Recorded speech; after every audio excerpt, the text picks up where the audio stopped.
we're officially recording this week's Midweek Howl. So I was asking before we jumped on there, you were hunting yesterday. Mm-hmm. Did you go hunting tonight too? No, I did not. And you said you haven't. You were explaining to me that hunting's all about the kids. Yeah, it's the kids going. It doesn't have anything to do with me, really. So you're not out there trying to shoot anything. No, I could have killed a half dozen deer. I mean, I can shoot deer in my yard every night if I wanted to. It's about the art of going and teaching them patience. Stuff.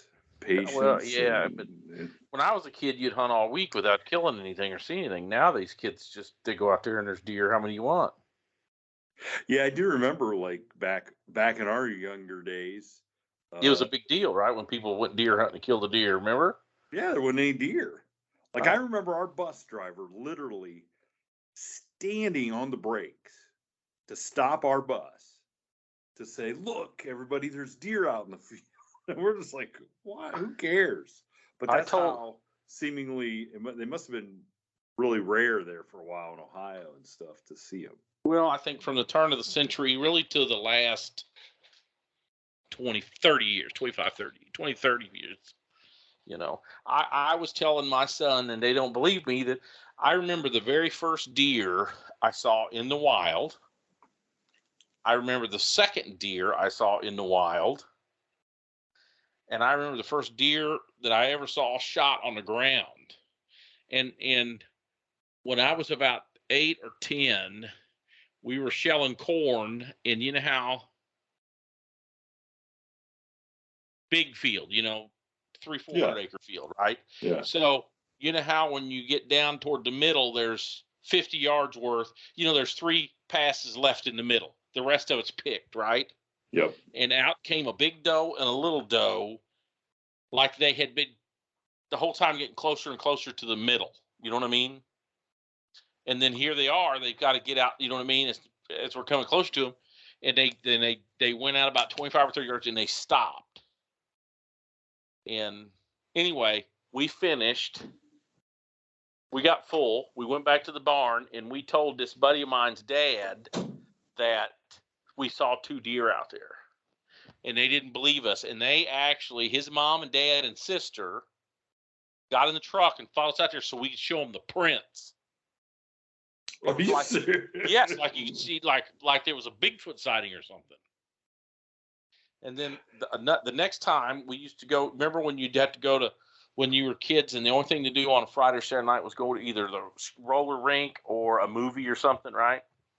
And I remember vividly, there's so much about the story I remember, riding with my buddy Rusty's mom, and she had like a 70, his dad was a body man down at the Ford garage, the dealership is what you'd call it today, but back in them days you'd talk like that. Oh, and, yeah, the Chevy garage.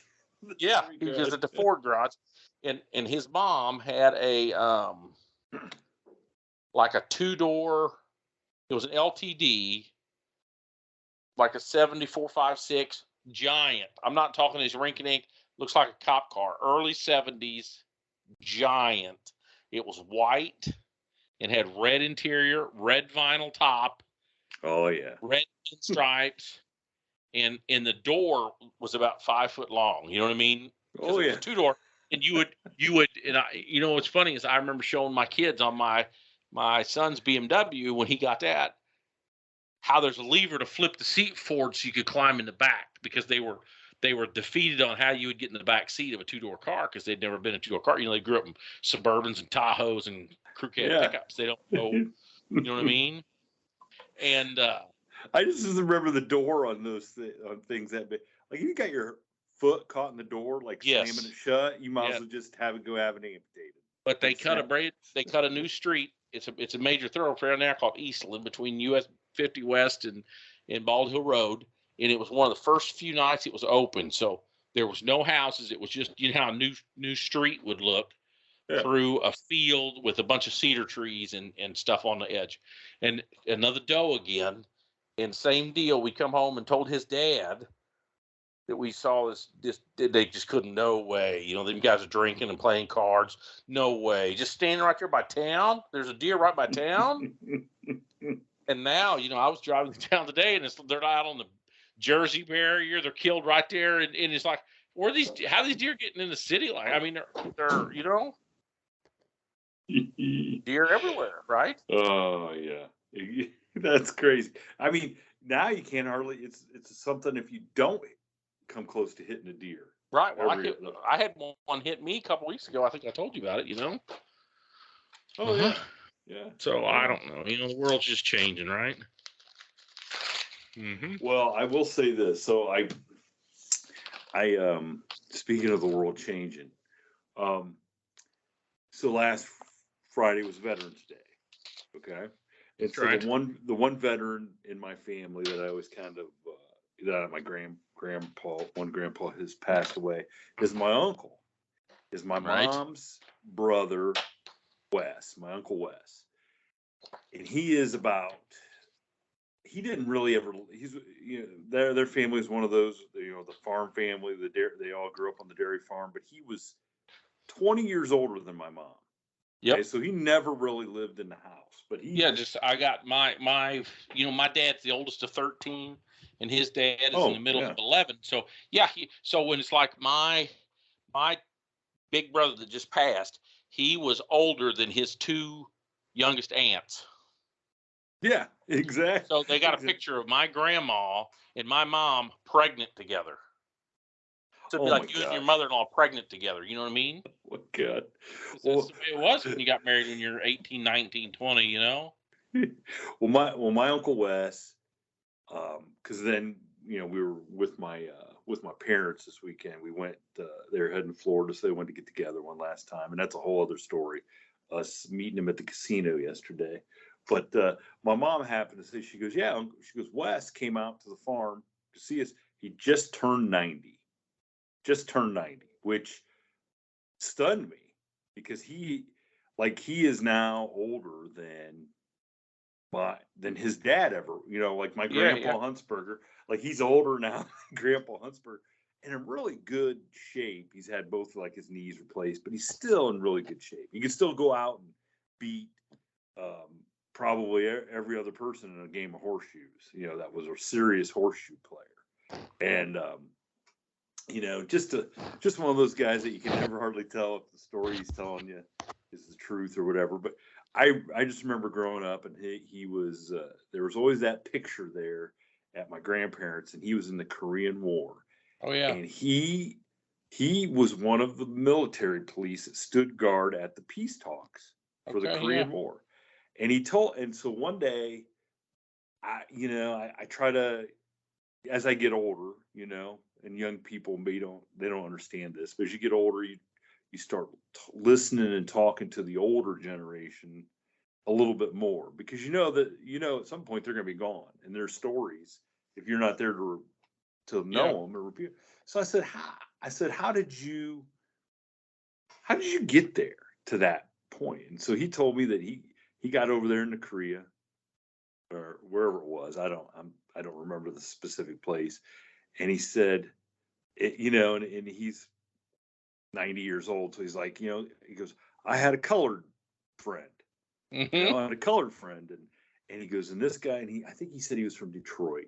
And he said, and he took me aside and he told me, you do what I tell you to do, and you'll make it out. And he goes, and I kind of listened to him, and I did what he did. And he goes, I was going along just fine. He goes, and one day this Jeep rolls up into where we were out there, had set up camp or whatever you want to call it for the military, set up their little platoon or whatever. Camp. Let's just call it that, camp. Mm-hmm. This camp. And he said, and he goes, and I was the first person, this guy, here it was a general that was on this Jeep.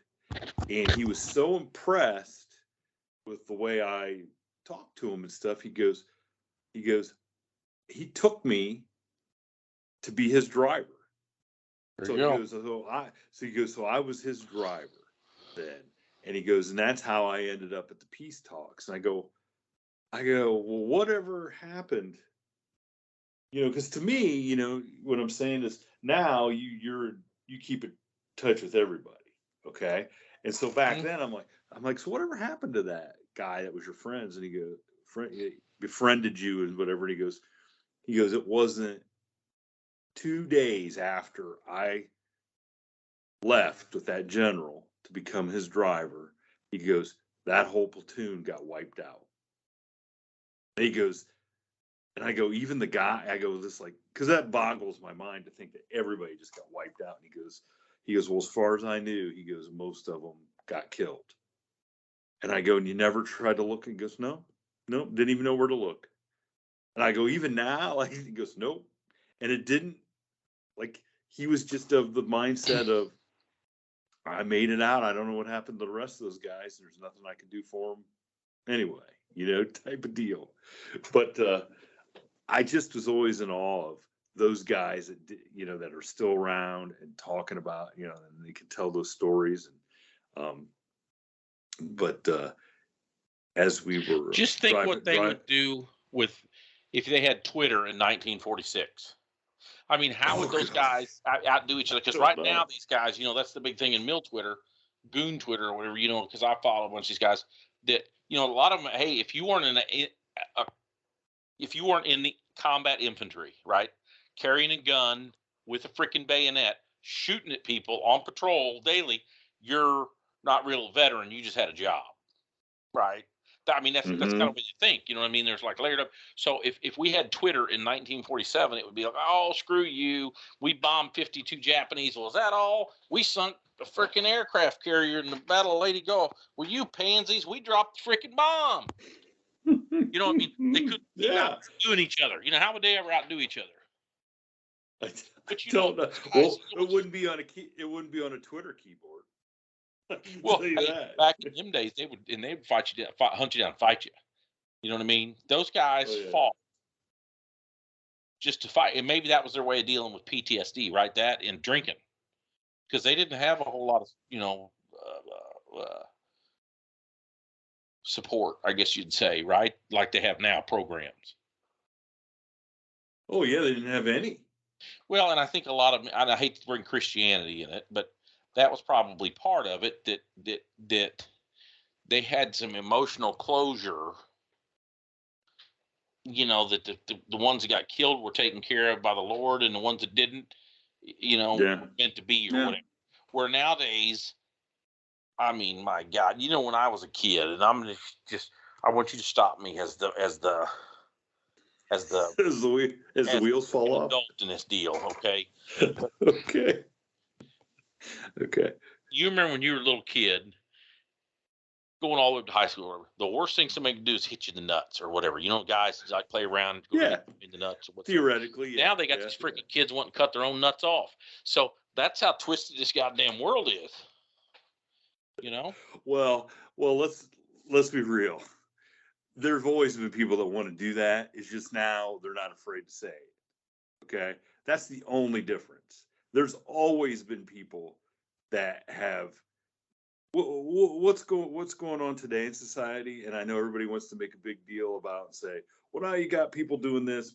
It's always been that way. Many times it was worse back 700, 800, 900 years ago in some of those civilizations.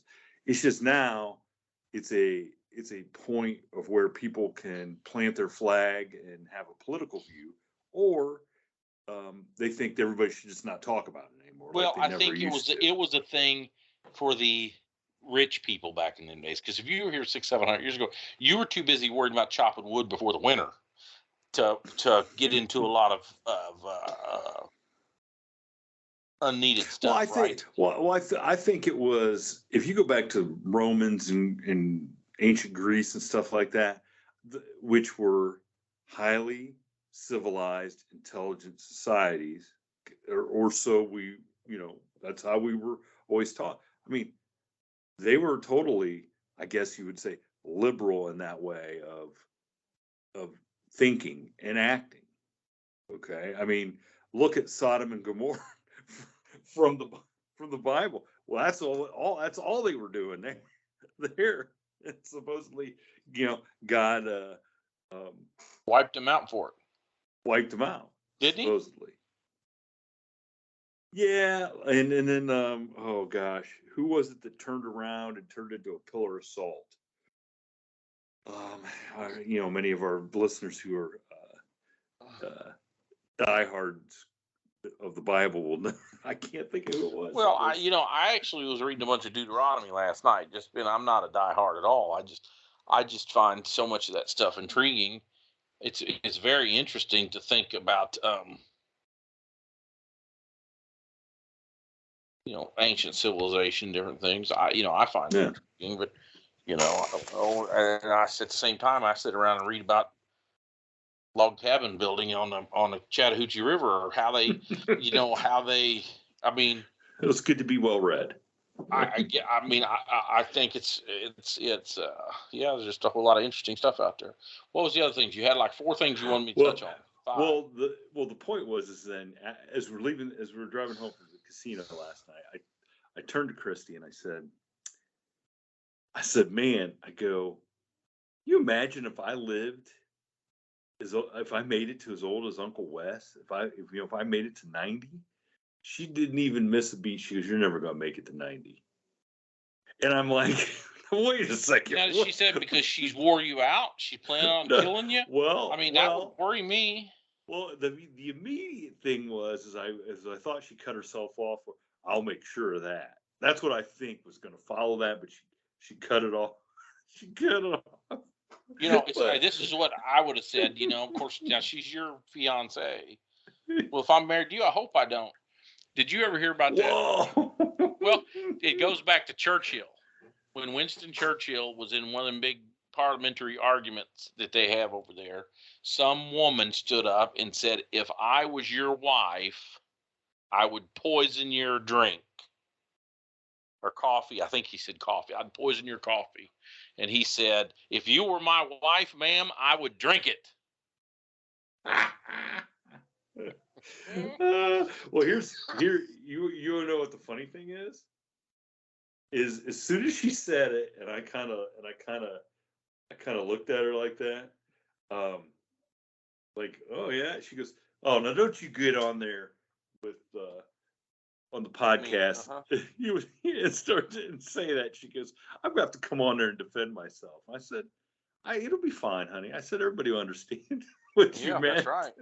And then when she knew I was getting on, and she goes, you're gonna say something, aren't you?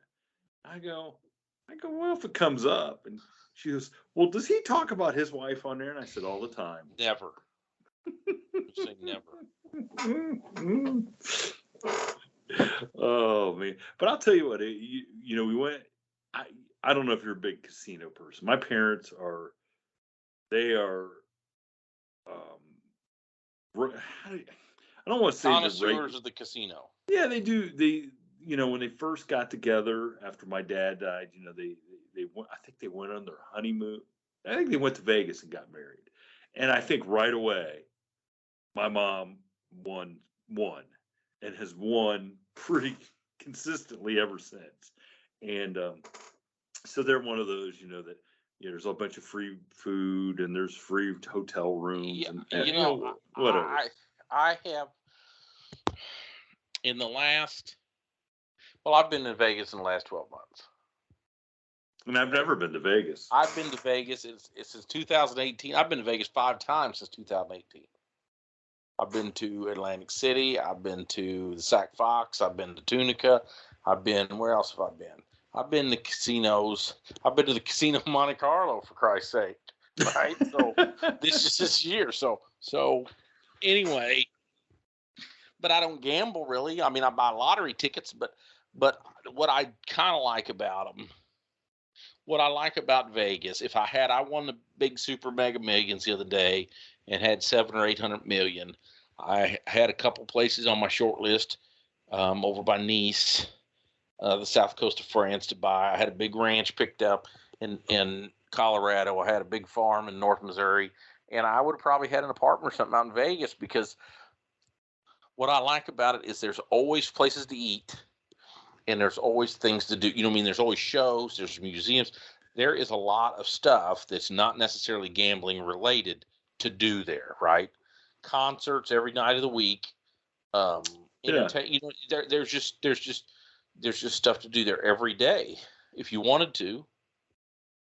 Which we just watched the Elvis movie, and how was it? I almost watched it the other day.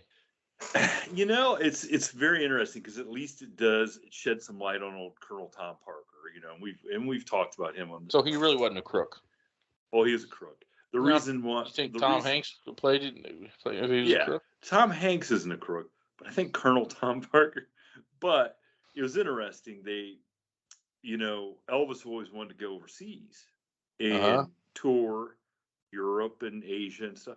And Tom Parker, kept putting it off. In his because he was wanted for murder, right? Or in theory, or he was a suspect or something. Well, he didn't have a passport because he didn't exist. Because Colonel Tom Parker didn't exist.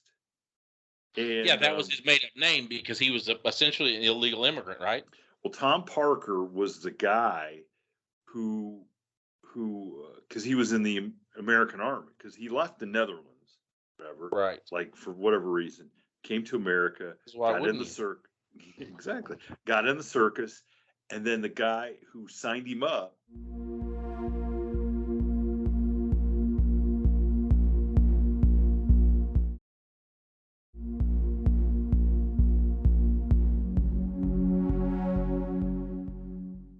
In the Army, his name was Tom Parker.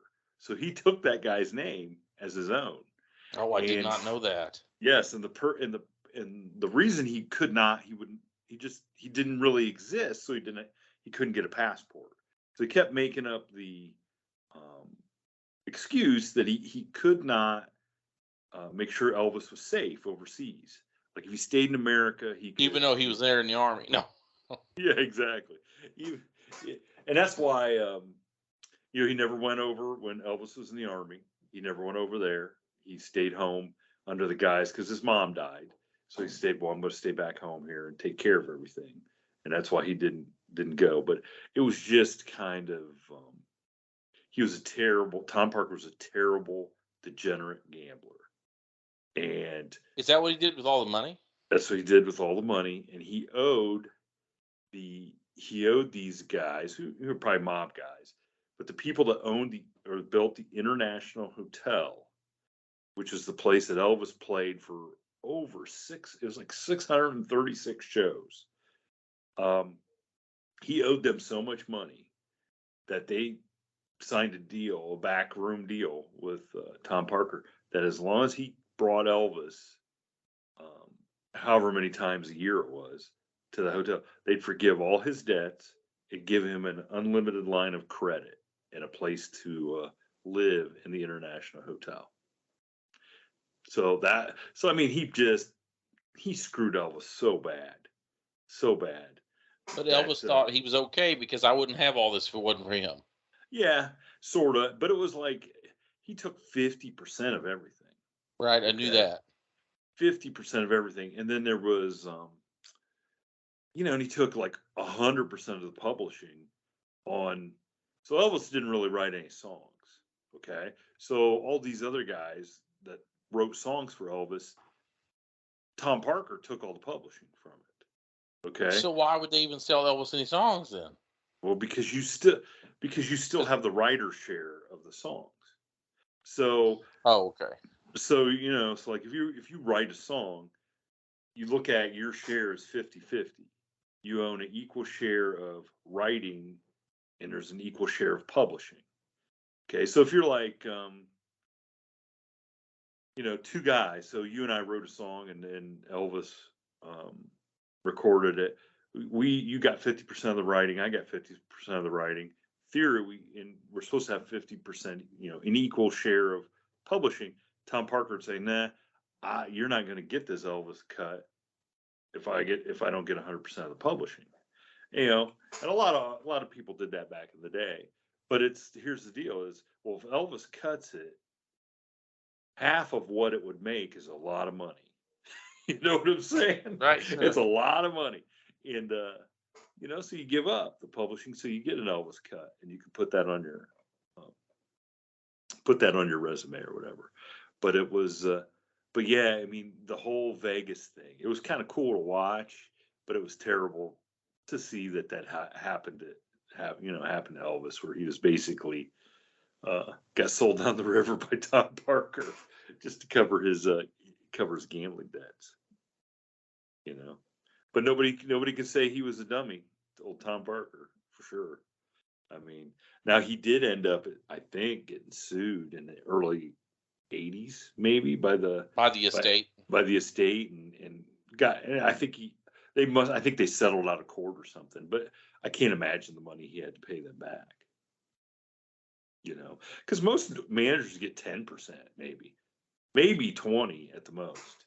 But I can't imagine getting 50%, and then all the publishing on any song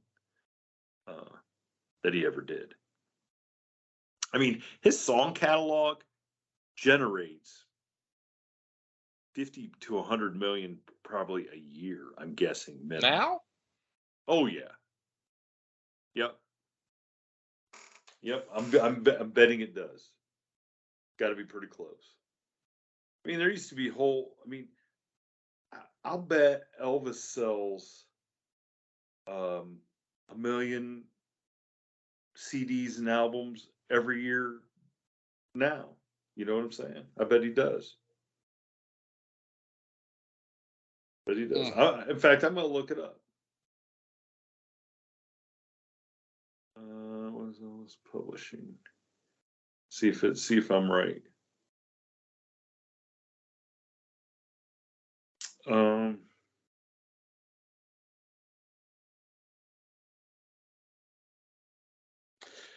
There's 650 songs that the estate owns.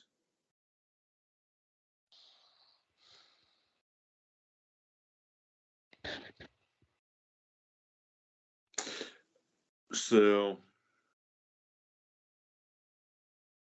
let's see. I can't find a number for his.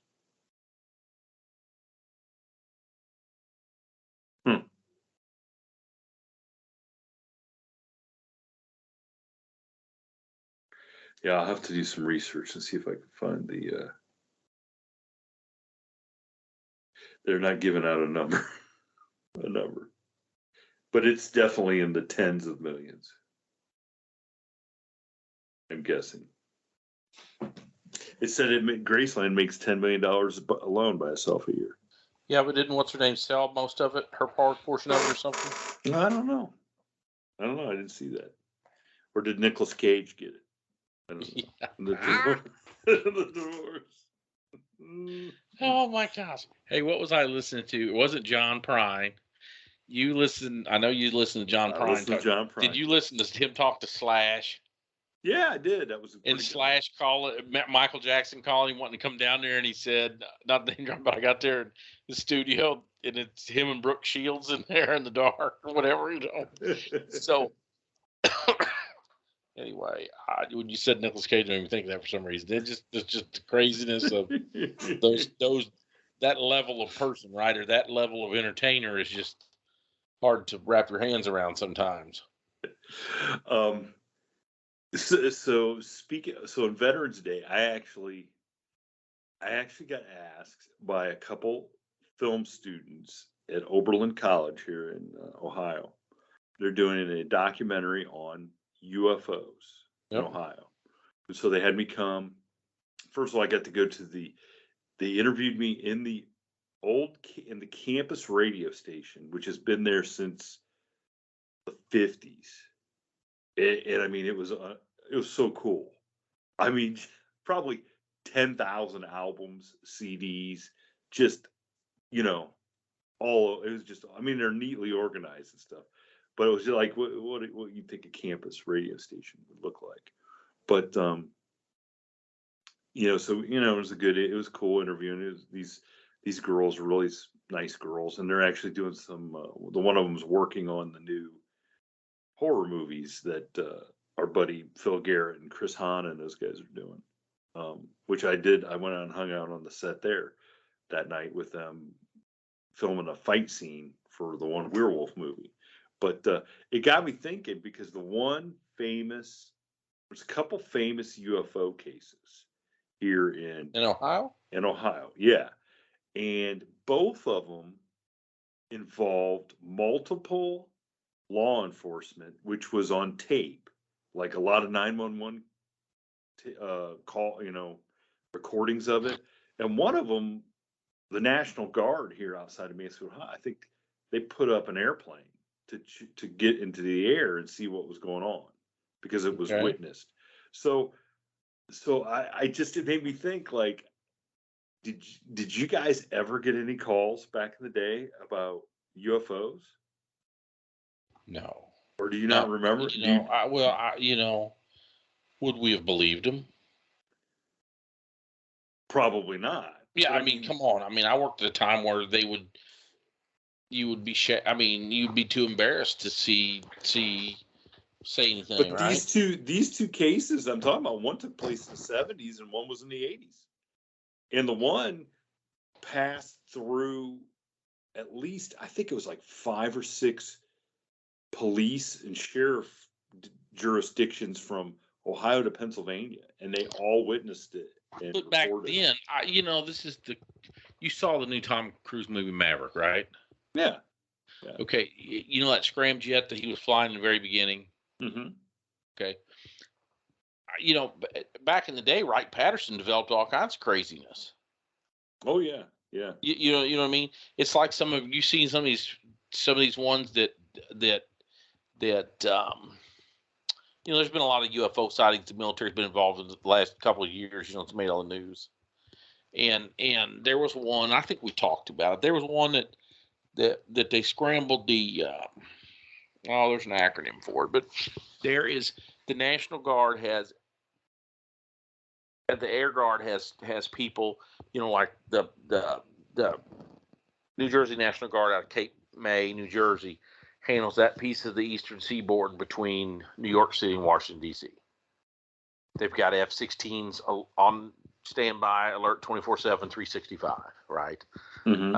The ones out that handle from Seattle to like the Canadian border to the port, the Oregon California border, come out of Portland. They're the Oregon National Guard, and they have a big F-15 wing there.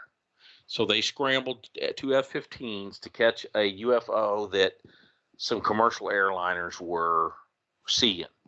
Like they kept it in sight, right? Yeah. It was on the radar.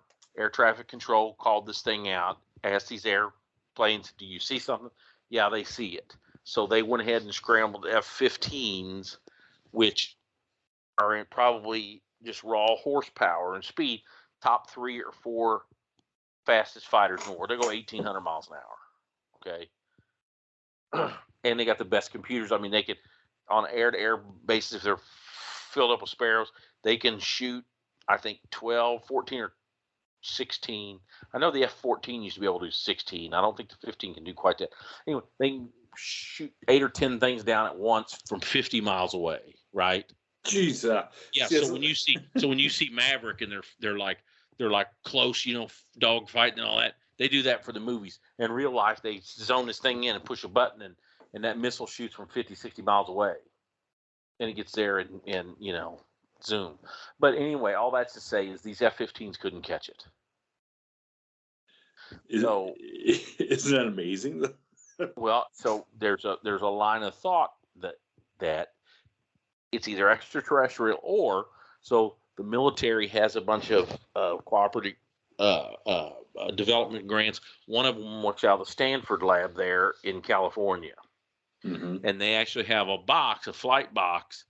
It's like 50 miles by 150 miles of restricted airspace, just like across here, there's restricted airspace all over.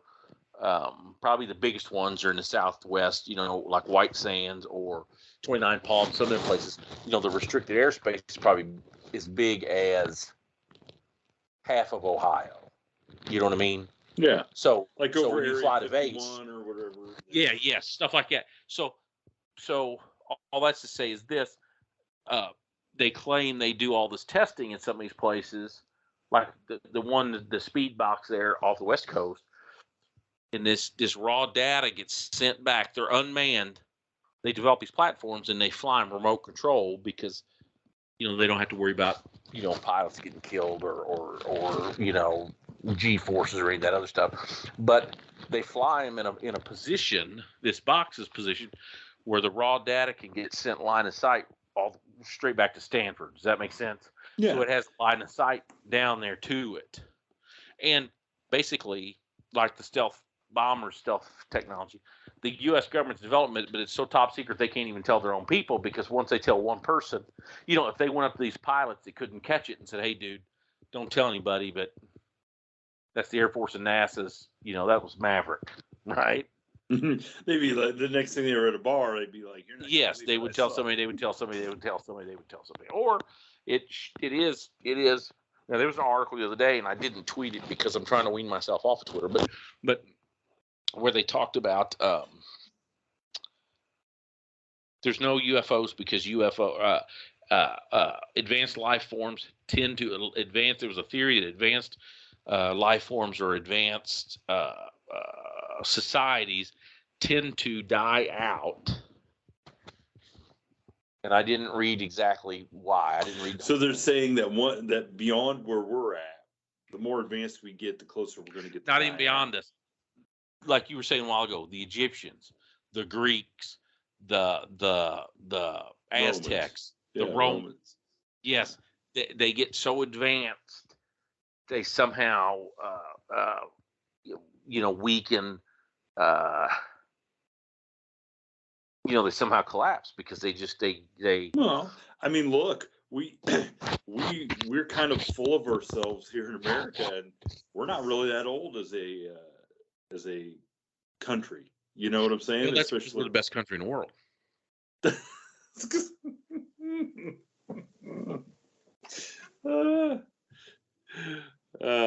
And we're not even how long compared to like the Greeks and it doesn't matter. I told somebody this the other day. We were talking about something. They were talking about the military, and they said superpowers and this and that. And I said, whoa, what do you mean superpowers plural? There's one superpower on the face of the earth. That's the United States of America. Okay.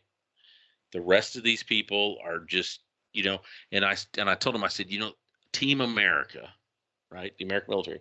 It is Tom Brady, Belichick, the New England Patriots at its height when everybody got along in the early 2000s, right? Even with Aaron, hold on a second, Gronkowski and Aaron Hernandez. I don't even care. Everybody needs a queer killer every once in a while, right? So, anyhow, they said, what about Russia and China? And I said, that's like Alabama and LSU. They're pretty good on their own right, and they might score a touchdown or whatever, but they're just not going to compete on a level with America. They're just not. Okay, so that's why we think we're the best country, because we are.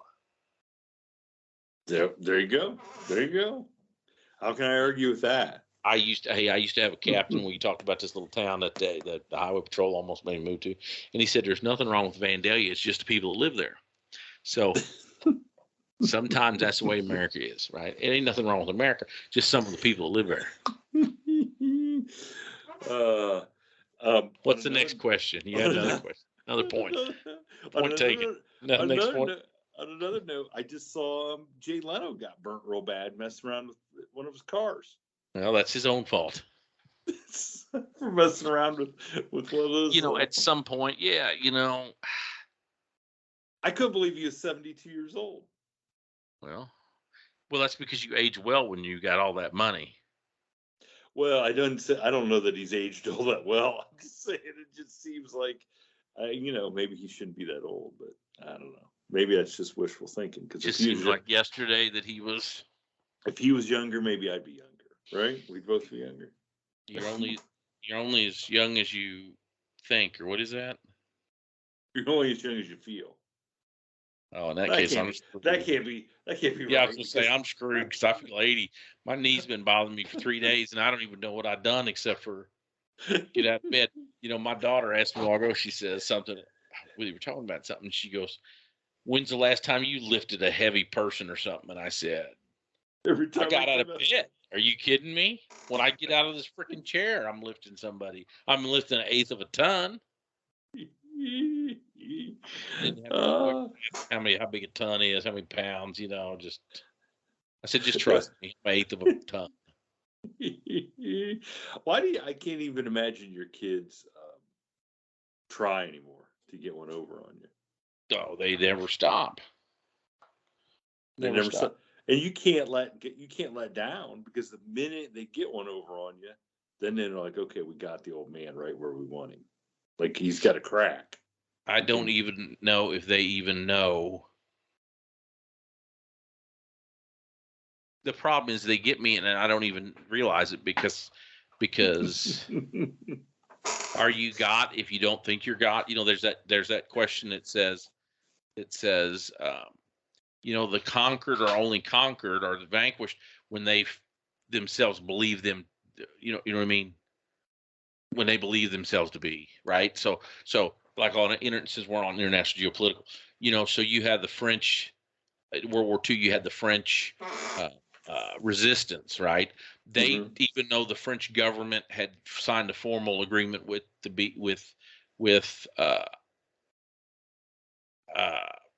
Germans or whatever, right? They didn't believe themselves to be conquered, so therefore they weren't, because they kept fighting the whole time. You know what I mean? Yeah, I know. I got you. I got you totally. Yeah. So yeah, I mean, if you don't think you're beat, you're not beat. They could get me all they want, but in this TikTok world that they live in, I don't even understand that I'm gotten. You know what I mean? I don't even understand I'm gotten. Oh right. Boy. It's like saying we got the dog. Well, he doesn't know. Right?